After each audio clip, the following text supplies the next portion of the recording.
Hello, and welcome to Books on Tap Live from Publishers Weekly. I'm Emma Cantor, Deputy Children's Book Editor at PW.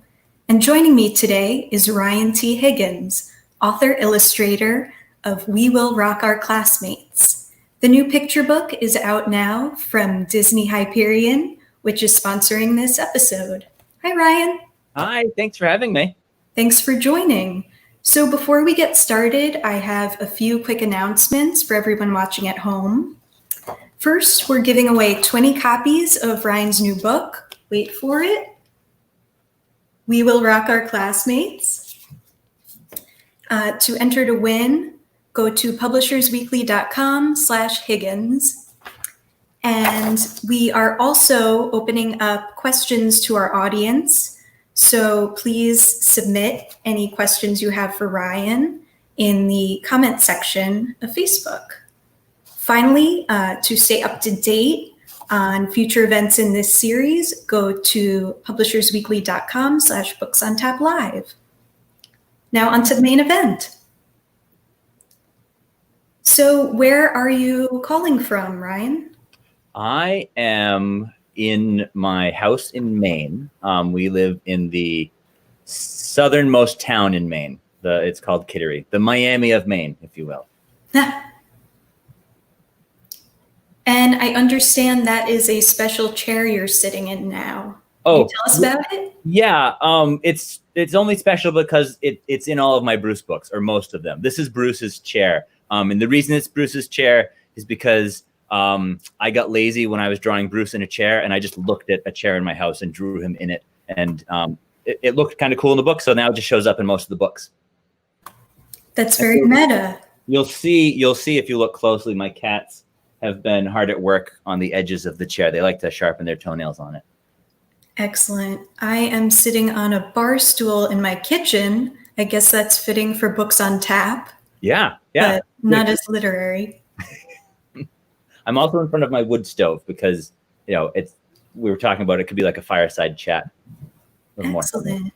Well, you and I spoke back in 2018 for your first book in the Penelope series, We Don't Eat Our Classmates. And it's really great to have you in this new format with facial expressions. Well, your characters are always so expressive. Well, thanks. Yeah, I try to focus a lot on the facial expressions. When I'm drawing my characters. I spend a very long time looking silly in front of a mirror. So I was wondering, when did you decide there were more stories for Penelope? So when I made the first Penelope book, I was not really intending on making a series. It was originally just a standalone type of book. It wasn't really until another idea just popped in my head. Just one day, Penelope sort of walked into my head wearing a rock and roll costume, and I decided I had to make a story about that. So I grew up in the 90s, and dinosaurs were everywhere in pop culture, that is. Yeah. We had the cartoon cuties in The Land Before Time, the terrifying dinosaurs of Jurassic Park, and the traumatizing Barney the Purple Dinosaur, or maybe that was just me. Yeah. Anyway, I'm wondering, how did you go about making Penelope the perfect blend of cute and relatable for kids? Yeah, that was a tough one to do, particularly for the first book. We needed to make her as cute as possible because in her first book, she eats children, or she wants to eat children, which is kind of scary from a kid's point of view. So it was really important to make her very cute. So to do that, I made her head really big and her eyes really big, but her body really small. I rounded lots of the edges. And if you're drawing a cartoon and you take the eyes and you put them really low down in the face, it makes it look more like a baby, kind of like, like puppies and stuff. Their eyes are they have big foreheads and their eyes are down low. So we just tried to make her look as much like a baby as possible, rounding her teeth and trying to make her look really cute so that when kids were reading that book, they would relate to Penelope more than they related to the children in the book. The kids they've got dots for eyes that are a little more simplified than Penelope, and their facial expressions aren't quite as exaggerated as hers either. So it was all just a point of trying to get her to be relatable and as cute as possible. And in this book, certainly making her face her fear of going on stage makes her very relatable. Right. Yeah, we all have little sort of fears we have to overcome. Right. The school talent show is such a rite of passage. Did you perform in any when you were a kid? I did. When I was in middle school, I was in a garage band, and we did one song during a talent show. It was the only time that I actually got up the courage to do something in front of an audience as a child. It was also a somewhat scarring experience in that when we were getting ready to play, I grew up in the late 80s, early 90s, and we were really into the band Nirvana when I was in middle school. And so we were supposed to play a Nirvana cover song. But while we were getting ready to play, my distortion pedal sort of broke, and I didn't know how to fix it. So I just stood there looking at the audience, and it felt like a few minutes went by. It was probably just 10 seconds until the lead singer came over and unplugged my distortion pedal and plugged it back in. But I don't remember anything about the talent show other than the standing on stage looking at the audience before I could fix the pedal. Well, I'm sorry that was a traumatic experience for you. Hopefully this interview will go more smoothly. I think so. Well, I don't have any distortion pedals, so it should be fun. Excellent. Yeah. Keeping it low tech. Right. Yep. And could you talk a little bit about the evolution of Penelope's character? When did you first get the idea for this T-Rex, and how has she evolved over the past 2 books?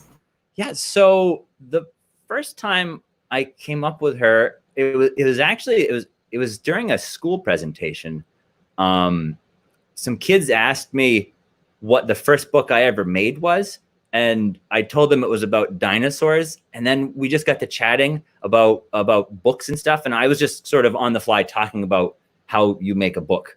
And just out of the blue, I just, since we were talking about dinosaurs, I just said, well, let's say there's a book about a dinosaur's first day of school, and then she eats everybody. And that was the first time anything like the first Penelope book popped into my head. I was just chatting with a bunch of kids. So that was where the first idea came from. And then making that book, throughout the book, she sort of had to develop as a character to be more relatable.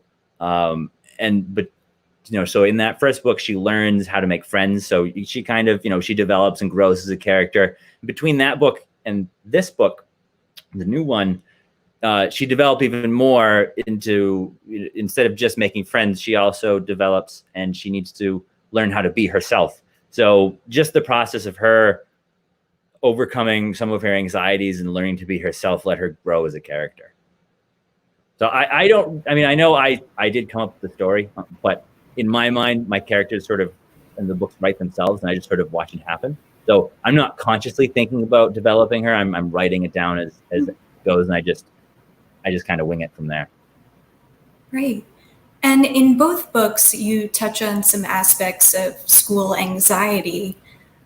I'm wondering, at this time when school reopening is a big question mark, yeah, we aren't sure what's going to happen in the fall semester, what kind of message do you hope you could give kids who might be anxious right now? Yeah, honestly, it's a tough time right now.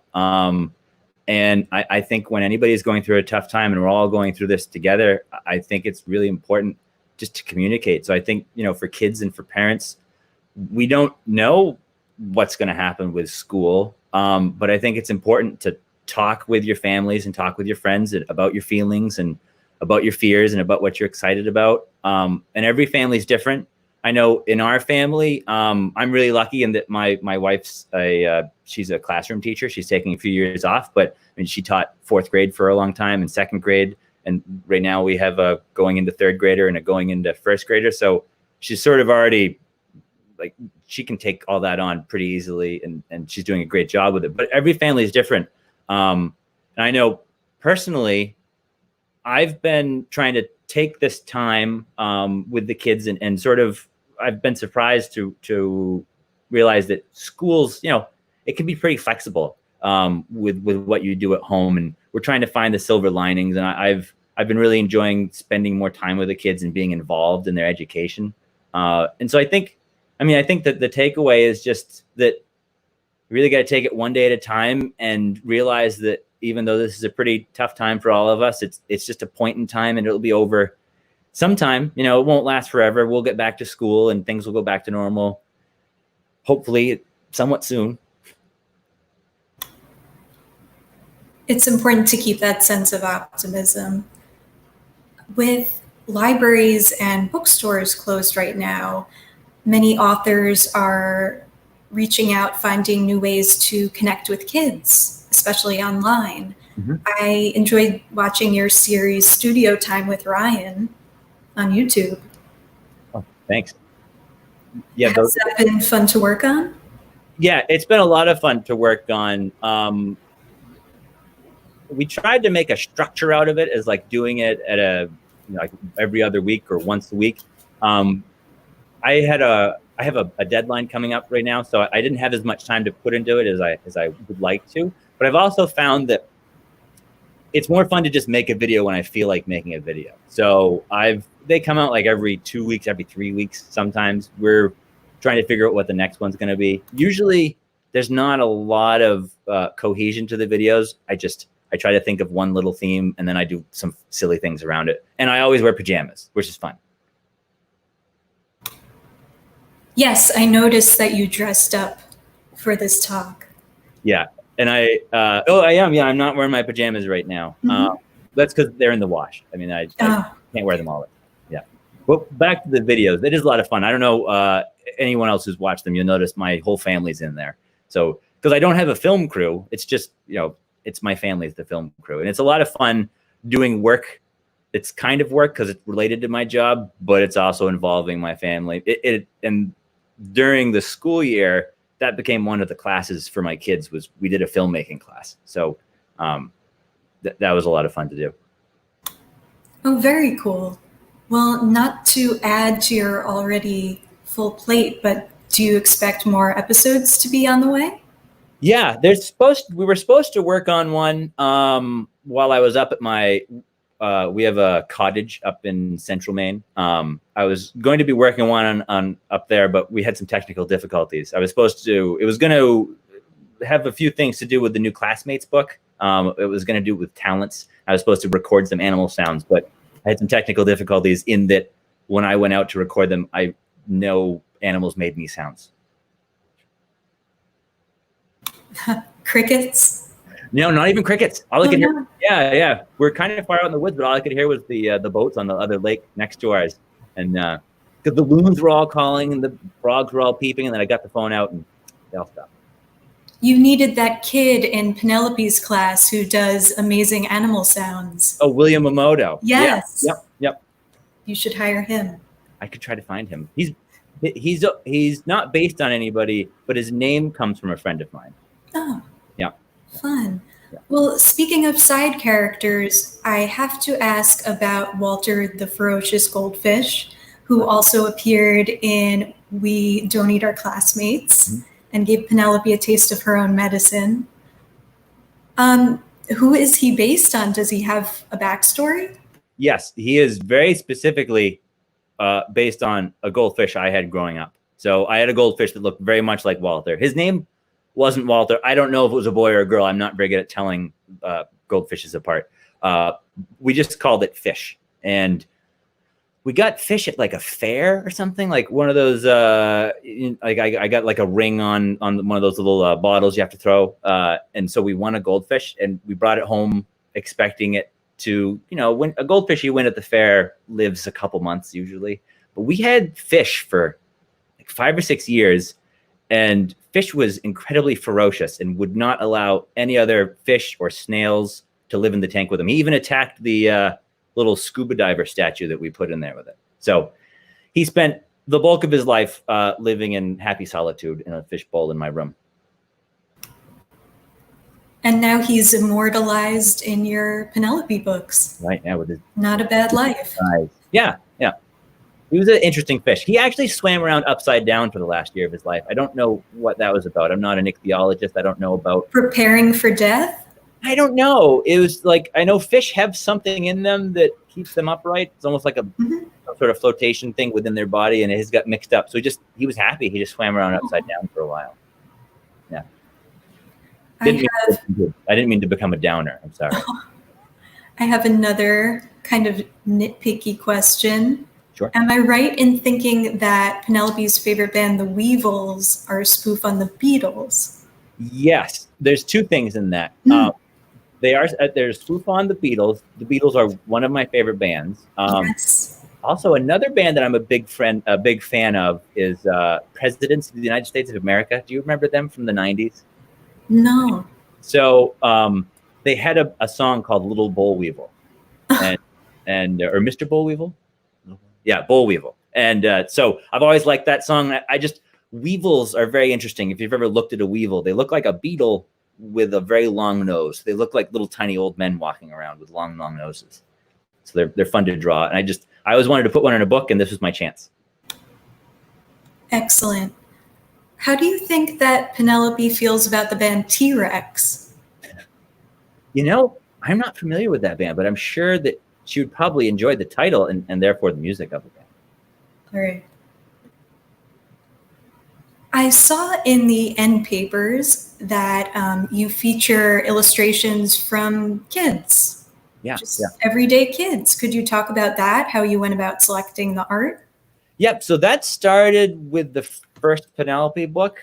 I just wanted to have drawings from her classmates of dinosaurs because I thought that was kind of a fun, inclusive way for them to show that they are accepting her into their class by drawing dinosaurs. So I needed to have kid dinosaur drawings. I tried making my own kid-like dinosaur drawings, but it's really hard to draw a dinosaur or to draw anything that looks like a kid drew it. So I would try drawing with my left hand. That was okay. And then I just decided the easiest thing to do was to get real kids to draw the pictures.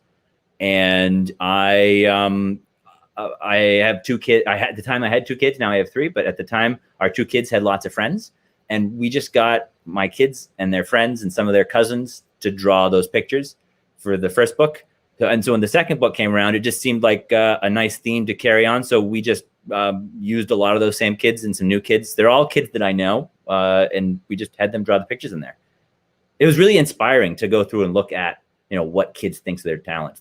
Or what they feel are their talents. That's what those end papers are kids' talents. So there's a prompt that says "My talent is," and they would draw what their talent was. And it's really nice and inspiring and sort of freeing to look at what kids love to do. I'll go ahead and try to hold them up for people to see. Oh yeah. I don't know if that shows up well. Yeah, I have a copy of that. Yeah, I'm sorry I wasn't holding it. Oh, no problem. Okay. I was going to point out my kids in there, but I don't remember which ones they were. I know my kids grew. We wound up not having the right number to fit across the pages. So my two kids that could draw at the time, because my third was a teeny tiny baby. My two kids that were able to draw each drew two pictures in there. But they're as the kids of the author. I think they get that extra spoiling. Yes, there have to be perks. So, as an author illustrator, what comes first for you? Is it the art? Is it the text? All at the same time? They usually come at the same time. I'm a very visual thinker, but not in the sense that I will draw out my ideas. Most of my story ideas run through my head as like an animated short, and I just try to translate it into a story. So I frantically type what I'm not watching it, but in a way I'm sort of just observing what my brain is doing. And then I just try to translate that into a book. And you're no stranger to the series format with the Bruce stories that you mentioned earlier, and now Penelope. How do you go about keeping those series fresh with each new story, especially ones that are filled with humor and visual puns? Well, I mean, I think that the question sort of answers itself, and that I keep them fresh with humor and gags. I mean, honestly, it's just I write something that I think is funny, and if I'm having fun working on the book, that's really what matters to me. And so I think as long as I'm enjoying it and having fun, I think that keeps it somewhat fresh, hopefully.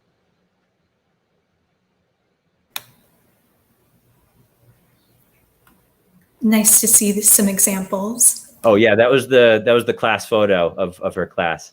It was fun drawing that because she is a member of the class, but she's also, I think she's about 7 feet tall, something like that. Yeah. So if you look in there, the teacher is based on my wife. That's her name is Mrs. Noodleman, but in real life her name's Joanna.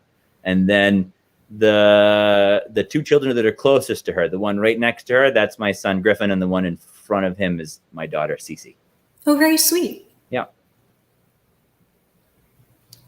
And who is your editor at Disney?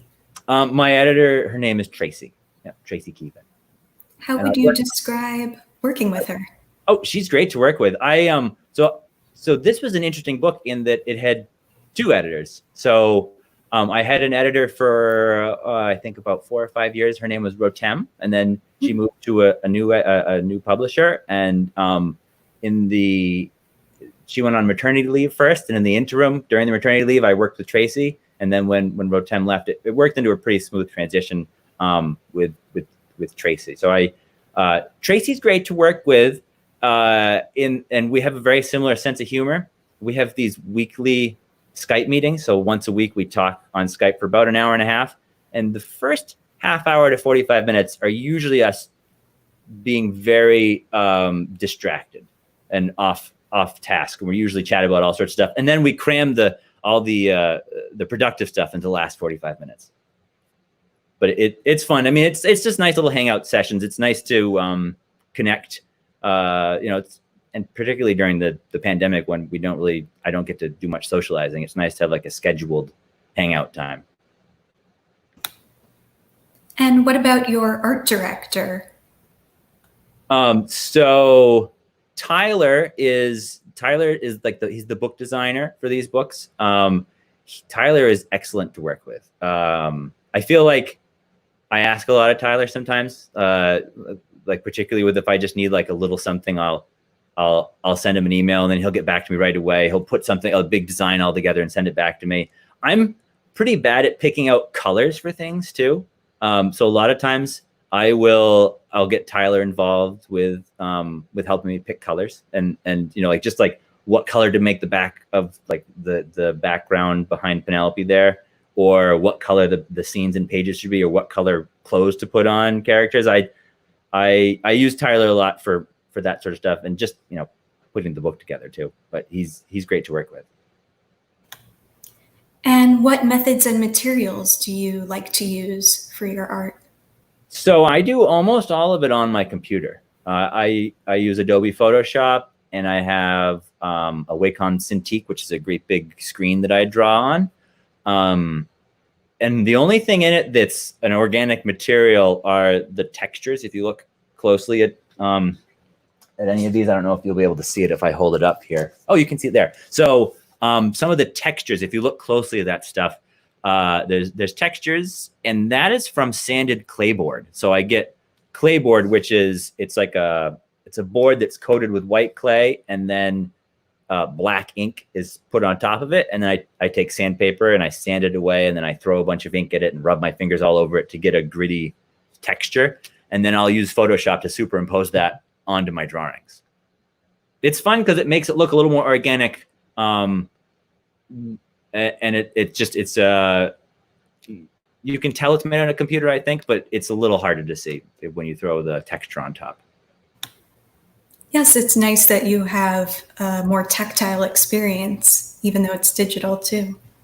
Yeah, thanks. The funny thing about those textures is I made a batch of 10 of them, and then I only used those 10 for a few years. And then when I tried to make more, I couldn't. And so if you look through my books, there's only 10 different textures that I wind up using over and over again because I forgot how I made them exactly. I had like this method that I really liked. I've tried to make them again, but I always seem to mess it up.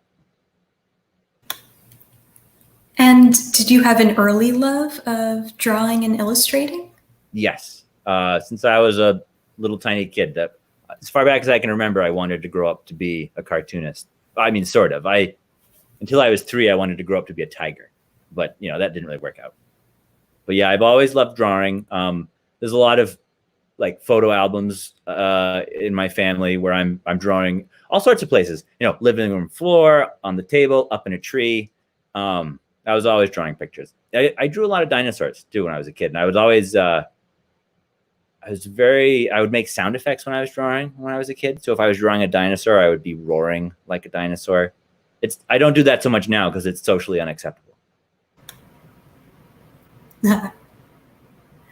I remember the last time we spoke, you mentioned all of the pets and rescue animals living in your house with your family. How has that been going now with everyone under the same roof and quarantine? The pets love it. Because particularly the dogs, because they, we never leave, so the dogs are always with us. It's not that big of a difference because I work from home anyways, and the dogs go to the studio with me every day. So as far as their time with me, it's about the same, but they get to see the kids a lot more, and they love that. And since I talked to you, we adopted a kitten too, so we have more animals. So that's been fun. He's actually, before we went on, I was telling you he's kind of not obnoxious. He's a wonderful cat. He's very rambunctious. And I was setting up my video feed earlier, and he kept running across the keyboard. So he's actually shut upstairs in the room above me. So if you hear meowing and scratching at some point, that's what that is. He's trapped up there. No, I'm sorry I displaced him. Oh, he's fine. Okay. And I also remember you saying you studied ecology and animal behavior in college. I did, yeah. Yep. That's been most of my books are about animals. I think. I mean, there are humans in Penelope's books, but I always grew up really enjoying studying animals, and a lot of times when I'm doing school visits or bookstore events, someone will ask me what I'm reading right now, and it's very rarely any sort of nonfiction book. It's usually some sort of animal behavior book or a science book or something like that. So it's usually that's what's on my bookshelf. Like right now, I have a book called A Sheltered Life, and it's about the natural history of tortoises. Oh, very interesting. I actually have a pet turtle myself. My family has had him for 30 plus years. Oh, really? Is it a aquatic turtle, like a red-eared? A painted turtle. Okay, yeah, yeah.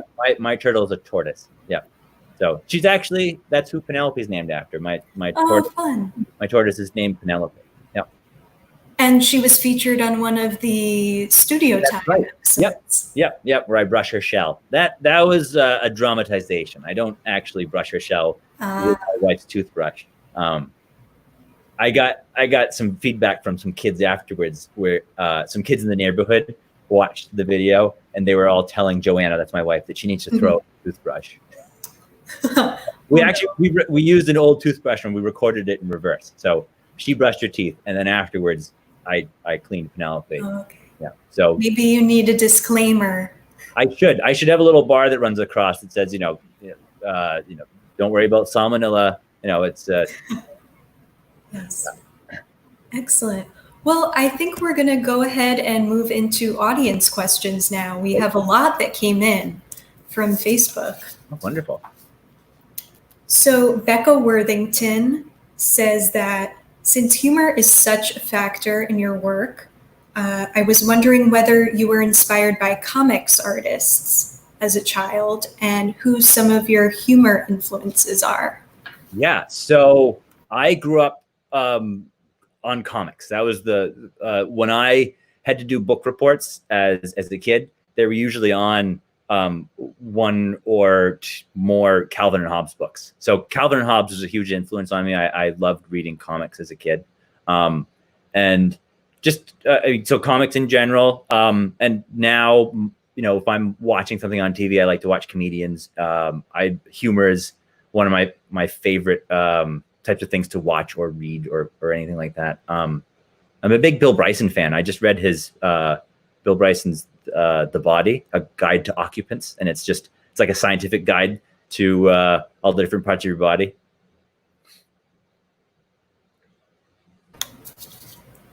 And Kathy Blue Mealy asks, will Bruce ever meet Penelope?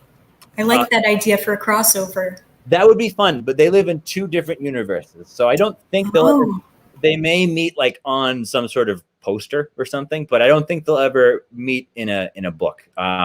In Bruce's universe, there are no people. So humans don't exist in Bruce's universe. So it would be a weird crossover.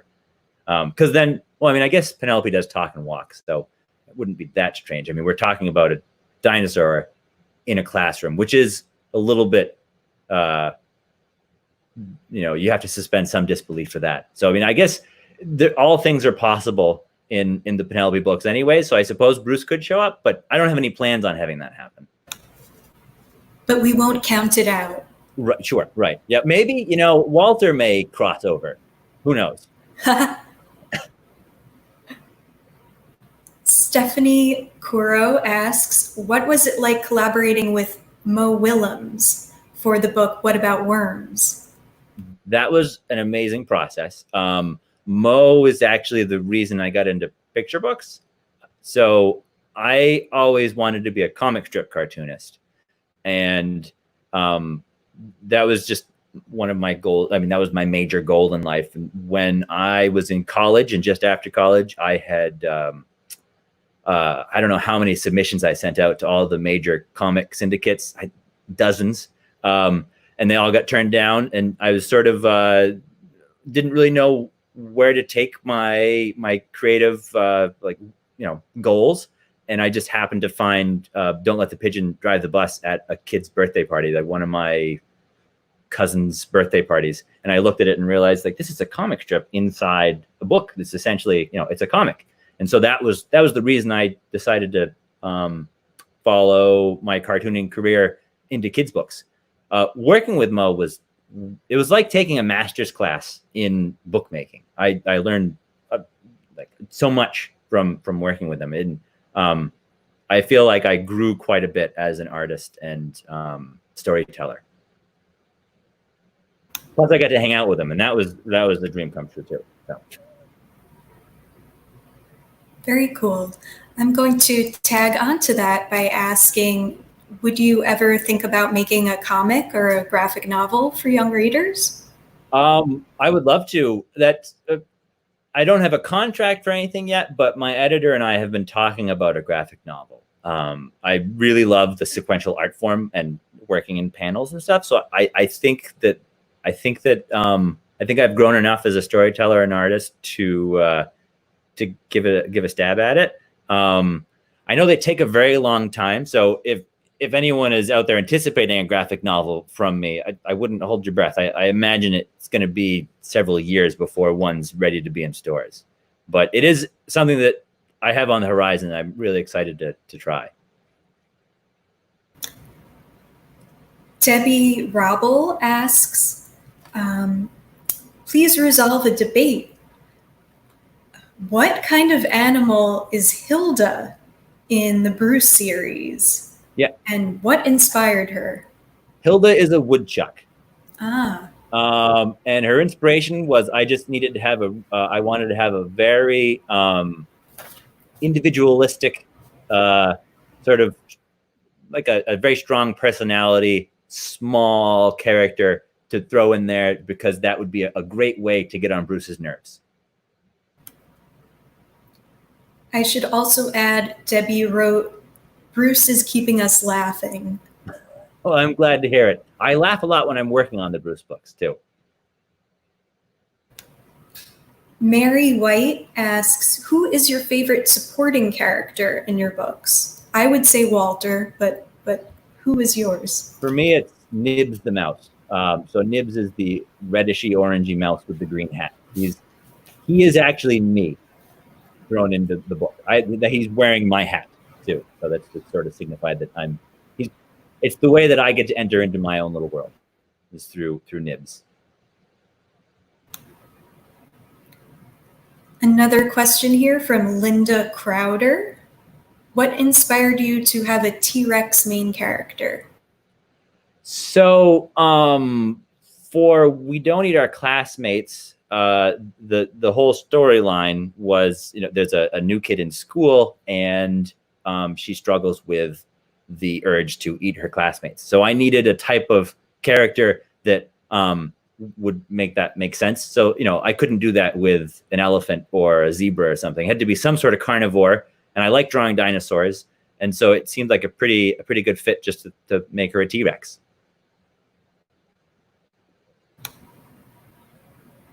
And Beth Stroh has a question about your process. How do you know when a book is finished and ready to share with the world? Oh, that is very difficult. I sometimes I have a tendency to overwork drawings sometimes. I usually rely pretty heavily on my editor for that. So I'll be drawing something and I'll say, how does this look? And then I'll send her samples along the way. And then at some point, we will decide together that the drawing is done. But it's very easy to just feel like the book is never done. And at some point you just have to, work on it as best you can, and then you let it go, and then sort of wipe your hands on it and just let it be out there in the world, or wipe your hands of it. Yeah.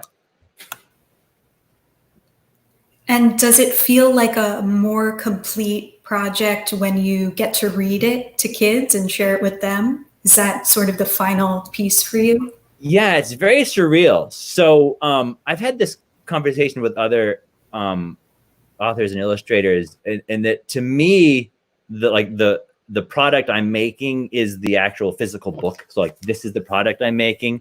I don't have any original art pieces, which is always that's sort of tough when people ask if they have any original art that I can donate to like a museum or that somebody could purchase. I don't have those.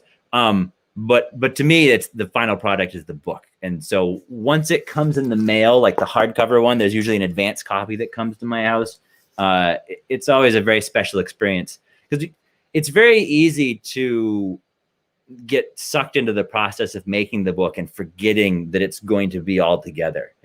I usually just break it up into what I'm doing on that day. So I don't usually think of it as a whole book when I'm working on it. I'm just working on these 3 pages today.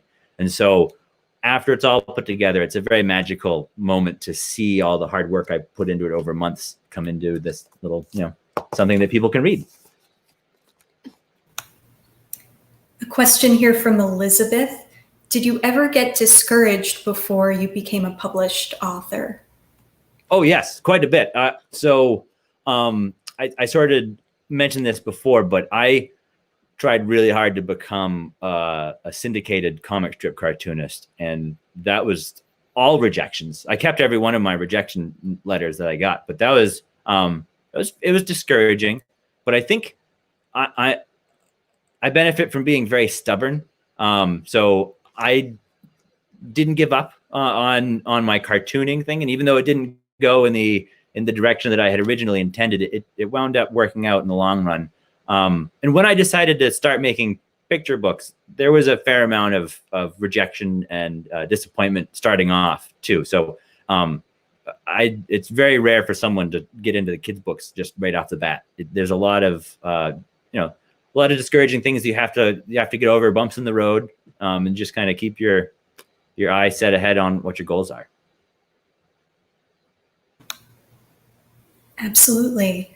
Danielle asks an interesting question. What are your favorite humor techniques for picture book audiences, both the reader, I guess the grown-up, and the child? So I guess the question is asking, like, what are my techniques on including humor in my books, or how do I go about trying to make them funny? Well, one thing I do is I imagine that Ron Howard is narrating all my books in the voice he used in the TV show Arrested Development.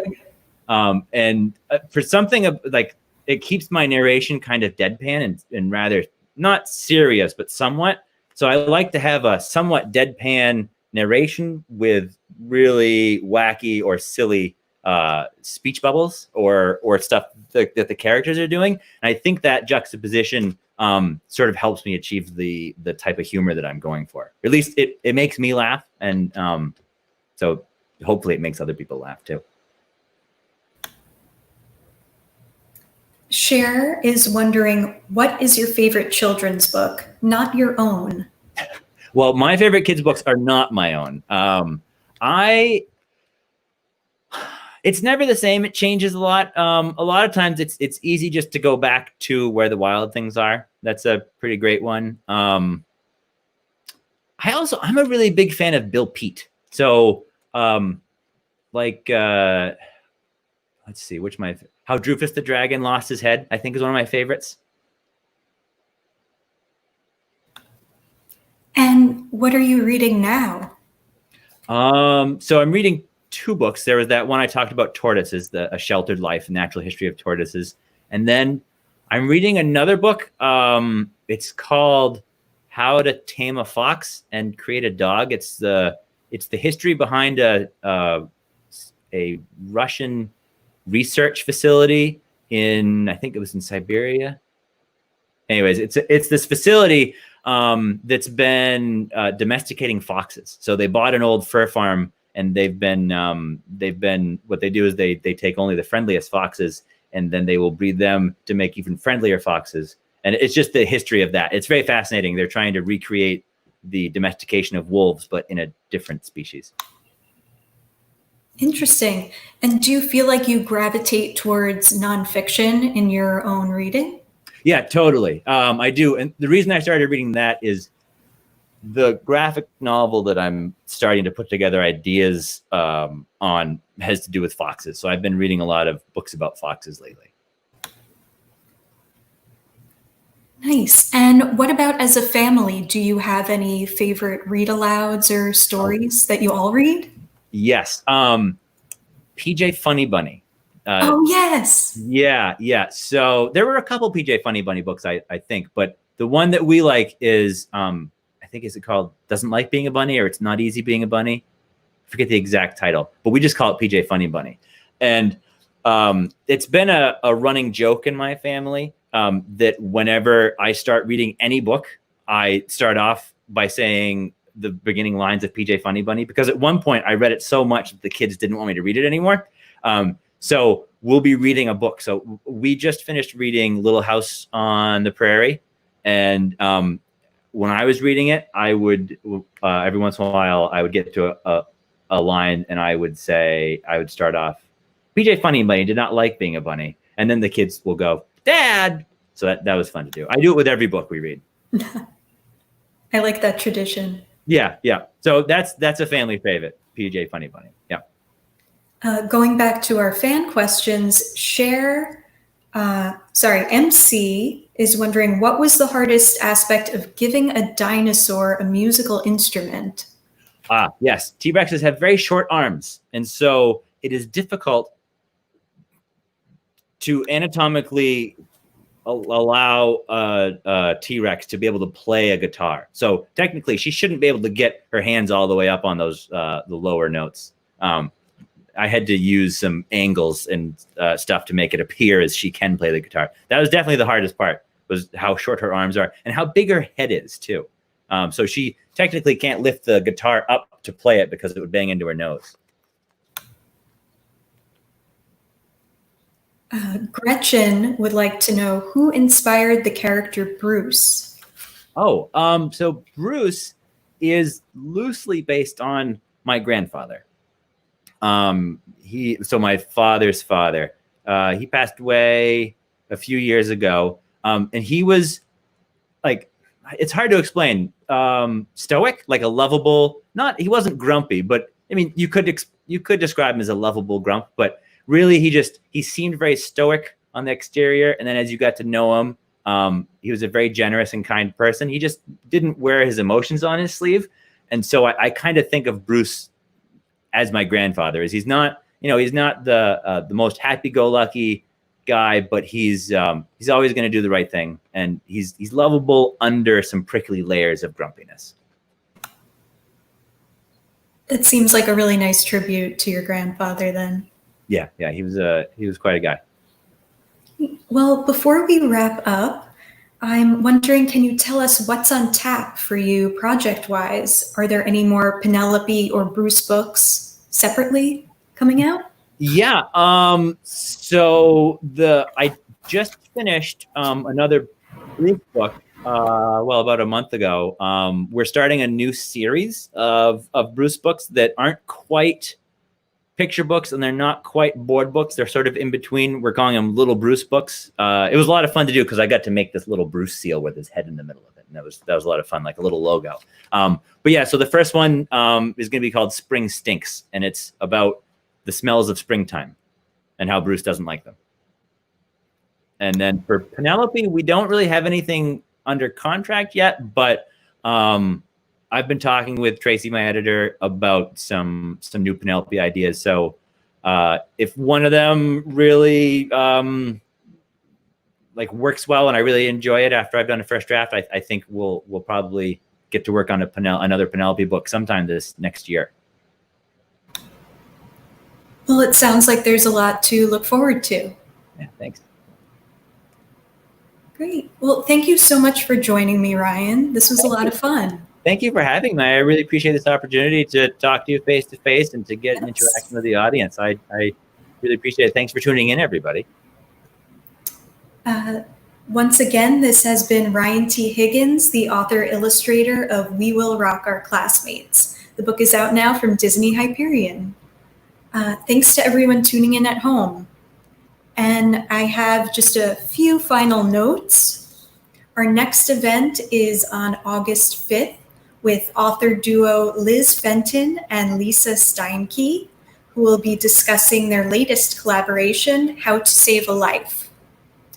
To sign up for a reminder of that event and others coming up in the series, go to publishersweekly.com/booksontap live. Thanks so much and hope to see you soon.